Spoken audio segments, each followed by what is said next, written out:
सभी को जानते हैं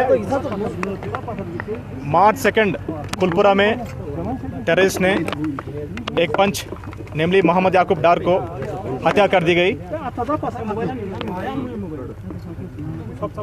अपराधियों की जांच और गिरफ्तार के लिए कुलगाम पुलिस ने एक स्पेशल टीम बनाई। विभिन्न इन्वेस्टिगेटिव टेक्निक्स के माध्यम से हमारा टीम जो भी इस अपराध में शामिल हुए टेररिस्ट की पहचान की गई और टेररिस्ट एसोसिएट्स को गिरफ्तार किया गया। The module involved in killing of पंच इज बस्टेड। जांच में यह साजिश सामने आया। पाकिस्तान ने कुलगाम का हिजबुल मुजाहिदीन का डिस्ट्रिक्ट कमांडर फारूक नाली को निर्देश दिया गया कुलगाम में आतंकी फैलाने के लिए और पीआरएस को टारगेट बनाने के लिए निर्देश दिया पाकिस्तान फारूक नाली को।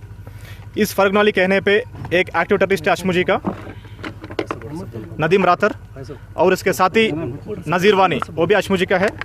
दोनों मिलके प्लान बनाई और 3 एसोसिएट्स नेमली आदिल रातर, माजिद रातर और इदरीस रातर, इदरीस डार इस प्लान को एग्जीक्यूट किया। हम सभी को जानते हैं अडोरा में मार्च 11 और एक सरपंच को हत्या कर दी गई टेररिस्ट ने। उस मॉडल को ऑलरेडी हम बस्ट कर चुके हैं।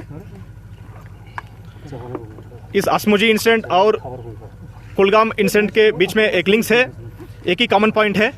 पाकिस्तान ने लोकल हिजबुल मुजाहिदीन कैडर से ये दोनों इंसिडेंट्स करवाया। ऑलरेडी अडोरा मॉडल को बस्ट कर चुके हैं। आज ये कुलपुरा मॉडल भी बस्ट कर चुके हैं हम। Weapon used in killing of the पंच हैज आल्सो बीन रिकवर्ड।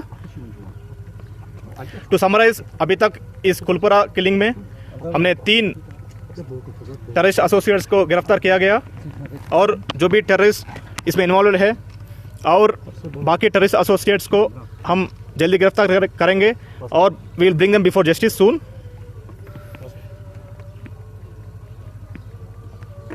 और एंड फाइनली बड़ी सफलता मानते हैं आप? सफलता है बोला जाए तो ये आधा सफलता है। क्यों? इसमें जो भी टेररिस्ट इन्वॉल्व है वो अभी बाहर ही है। जल्दी हम उनको न्यूट्रलाइज करेंगे और जो इसमें लॉजिस्टिक्स प्रोवाइड किया, प्लान किया, उन सबको अरेस्ट